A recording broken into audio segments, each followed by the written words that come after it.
Alright, so this is the Hovabator. This is one of our most popular models of incubator. We carry 4 different kinds of Hovabators. This one is the basic model. It's just got 2 little windows, no fan or anything, no frills. There's other models that have a bigger picture window so you can see inside the entire incubator. We also have a model that just has a fan that circulates the air inside. And then we also have yet another model that has both the big picture window and the fan to circulate the air. Each one is a different level for a different breeder, looking for a different thing. The fan is nice if you have a ton of eggs in there and you want the airflow and you want the incubator basically to not have layers of air, which if you have a lot of cups in the incubator, it can kind of block it up. So if you have tons and tons of eggs, it might be worth it to consider getting the one that has the fan in it. I'm going to go ahead and open it up, show you what the whole process is like. There we go. I guess it's got pictures of chickens on the front. It's because these incubators are also used for incubating chicken eggs.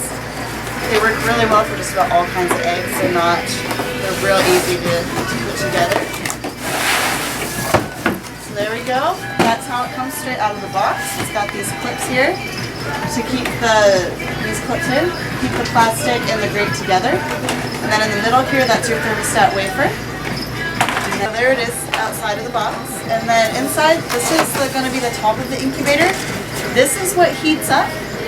This is what you want to keep your hands away from when it's plugged in, because this will be really, really hot. It'll be hot to the touch and it will burn you. So make sure you don't ever touch that part, and make sure that the cups and the lids don't touch that part either. There's the top. And then here's the bottom. When you see this, unless you want to get chickens or hatch chicken eggs, throw it away. That's it. That's all there is to it. Inside there's also a little mercury thermometer right here. That one's going to be pretty inaccurate for you if you're just incubating reptile eggs, because you want to know things a little bit more precisely. So that's good for a general idea, but I would really recommend considering picking up a digital thermometer. The Zoom Med thermometers with a little probe in them work really, really well. In order to set it up, I'll go ahead and take off the clips so you can separate it.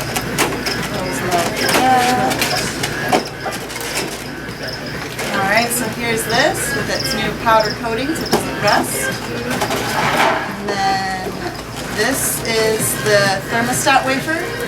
Now if you're setting up just, leopard geckos, bearded dragons, nothing that's too precise, this wafer works just fine. If you want a little bit more control, I would recommend turning this all the way up, and I'll show you how to do that in a second.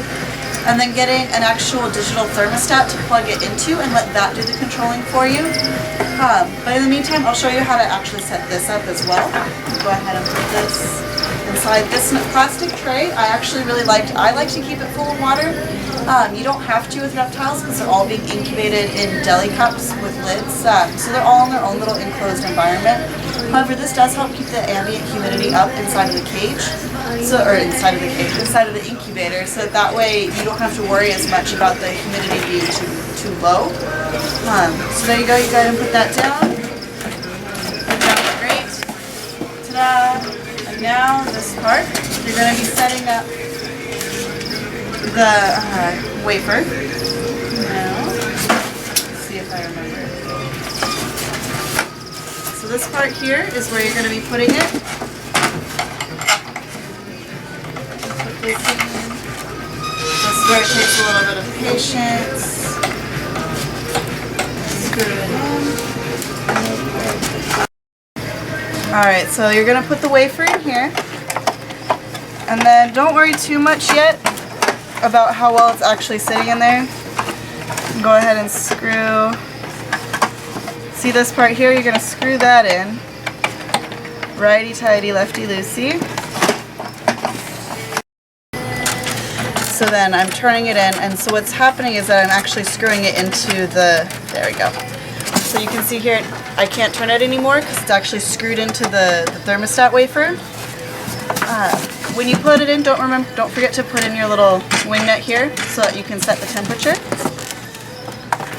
Go ahead and set that like that. And so now that it's screwed in, go ahead and you start turning it. See how easily it turns. And you wait to hear the click. That means that it's hit that threshold where it'll turn on or off. Alright, so now that it's screwed in and you can hear where the threshold is for the thermostat, now you can go ahead and let it sit. I would recommend having it running for at least 10 to 12 hours, so at least run it like overnight or run it for a whole day to make sure that you've got it calibrated to the temperature you want it to maintain. You take a little bit of time to establish themselves and actually get to the temperature you want them to be at and maintain it.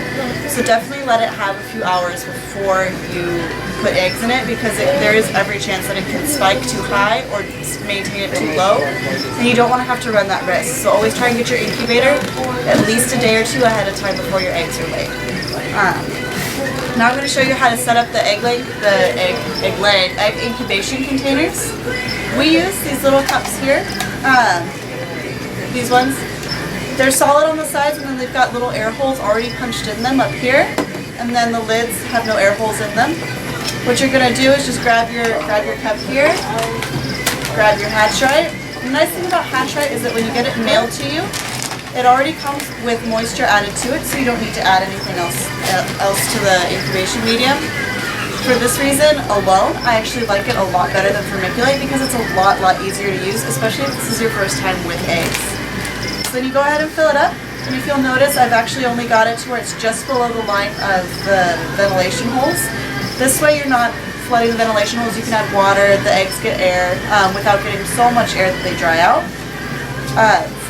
If you've only got a couple of eggs, it's not too bad. You just kind of use your fingers, make a little dent, put the eggs in it, add a little bit of extra water around, and that's it. Go ahead and put the plastic lid on.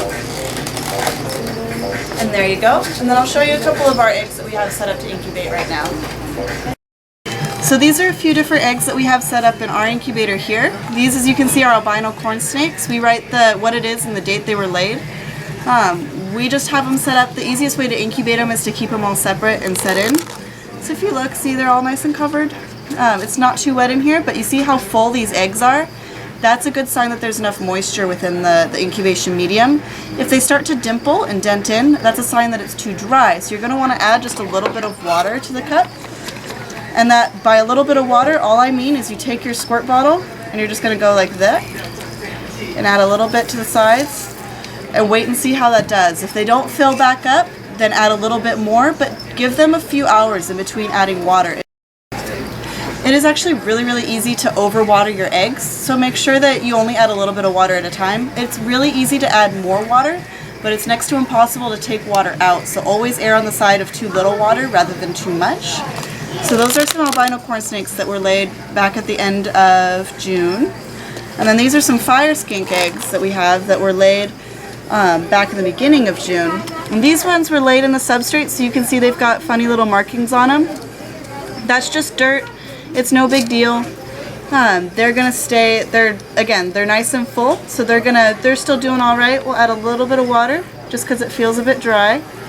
But as you can see, I'm really not adding a ton of water. I'm just adding just enough to make sure that the moisture level in there stays at a good level, so that the eggs can maintain that nice round shape. And there you go. You only need to check on your eggs once a week. You don't need to check on them more often than that. In fact, if you check on your eggs too much, you will dry them out and you run the risk of actually moving them too much and end up killing them. Reptile eggs do not need to be turned. The baby inside of the egg actually adheres to one side and uses an air bubble to breathe at the top of the egg. So if you move the egg or rotate it, you'll end up inadvertently drowning the baby reptile inside. Once you get them set up, go ahead and put them in here. Let your incubator run, and that's it. That's all there is to it. You really don't want to mess with them too much. You want to get everything set up and then just leave them alone. Eggs do best when they're not messed with very often. So the less you tinker with them, the better they'll do. And there you have it. That's it. That's how you set up a Hovabator incubator and put your eggs in.